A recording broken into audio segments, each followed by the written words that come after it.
আমাদের আজকের রেসিপি নিরামিষ এঁচোড়ের কারি।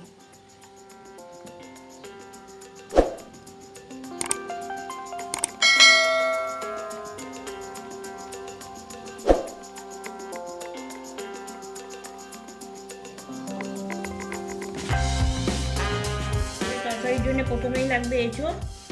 এঁচোড়টা বাজার থেকে নিয়ে এসে যখন কাটবেন তখন হাতে তেল মাখিয়ে নেবেন। তেল মাখিয়ে তারপরে এইভাবে কাটতে হবে। এই এঁচোড়টা খুব কচি এঁচোড়, যার জন্য এই জিনিসটাকে আঁতি বলে। আঁতি শুদ্ধই আমি কেটে দিয়েছি। যদি বড় এঁচোড় হয় তাহলে এই আঁতিটা বাদ দিয়ে কাটতে হবে, তাহলে এটা খুবই শক্ত। আর এই বীজগুলো ভেতর থেকে বার করে তরকারিতে দেওয়া যেতে পারে। আর এই শাঁসটা কেটে আলাদা করে রান্না করতে হবে।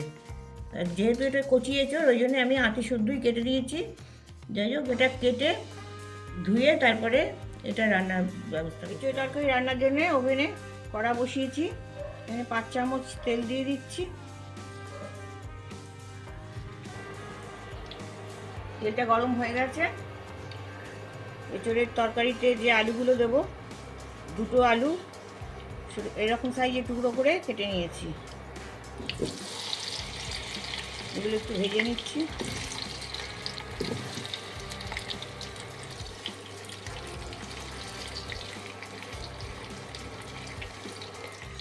আলুগুলো ভাজা হয়ে গেছে, এবার আমি আলুগুলোকে তুলে নিচ্ছি।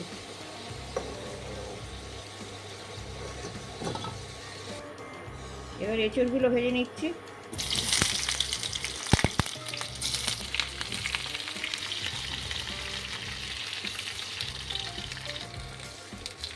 এঁচোড়গুলো লাল লাল হয়ে গেছে, এগুলো ভাজা হয়ে গেছে, এবার এগুলো তুলে নিচ্ছি।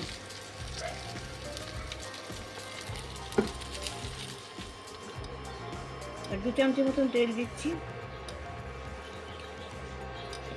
মশলাটা কষা হবে। তেলে একটু হিং দিয়ে দিচ্ছি, 1/4 চামচ মতন। হিঙের সাথে আদা দিয়ে দিচ্ছি।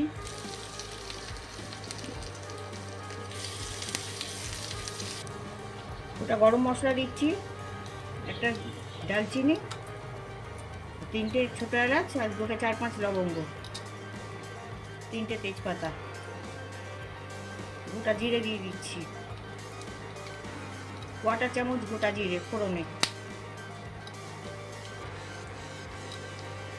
এবার 2 চামচ চিনি দিচ্ছি।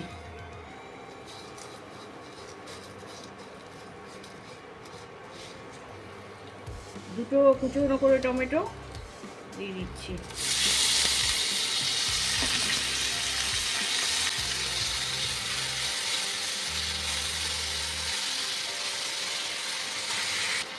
টমেটোগুলো তাড়াতাড়ি গলবে, তার জন্য একটু নুন দিয়ে দিচ্ছি।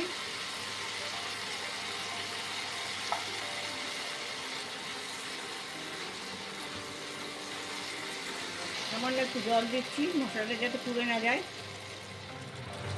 এখানে আছে 1 চামচ হলুদ, 1 চামচ কাশ্মীরি লঙ্কার গুঁড়ো, 1/2 চামচ শুকনো লঙ্কার গুঁড়ো, 1 চামচ ধনে গুঁড়ো আর 1 চামচ জিরে গুঁড়ো। এগুলো সব কটাই আমি এবার দিয়ে দিচ্ছি।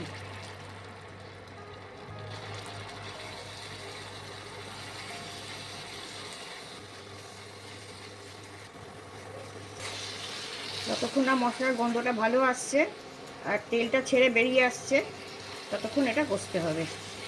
মশলাটা থেকে তেল বেরিয়ে আসছে, এবার মশলাটা কষা হয়ে গেছে। এবার আমি 1 টেবিল চামচ কাজু বাদামের পেস্ট দিয়ে দিচ্ছি। এটাকে একটুখানি কষিয়ে নেবো এটার সঙ্গে।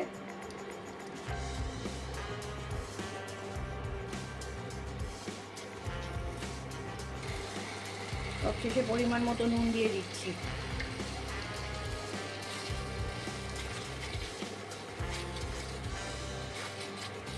মশলাটা কষা হয়ে গেছে, এবারে আমি সবজিগুলো দিয়ে দিচ্ছি।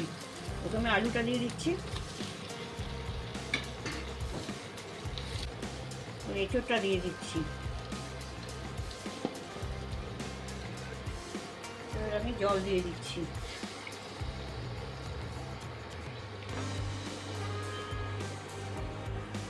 তরকারিতে খুব ধরে গেছে, এবার আমি ঢাকা দিয়ে দিচ্ছি আর ওভেনটা আঁচটা কমিয়ে দেবো। কমিয়ে দিয়ে এটা 15-20 মিনিট মতন ফোটাবো। 20 মিনিট হয়ে গেছে, আমি এবার ঢাকনাটা খুলছি, দেখে নেবো গলে গেছে কিনা। আলুটা তো গলে গেছে, ইঁচড়ও গলে গেছে, ঝোলটাও ঠিক ভালো মতন এসছে কারিটা।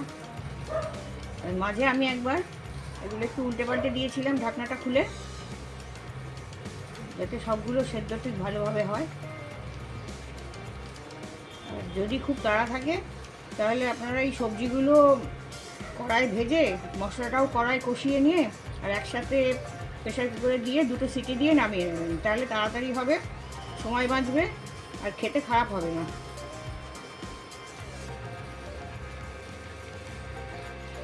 এবার আমি নামাবো, নামাবার আগে 1 চামচ ভালো ঘি দিয়ে দিচ্ছি,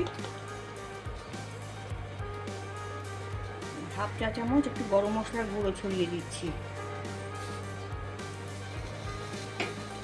একটু নেড়ে দিচ্ছি।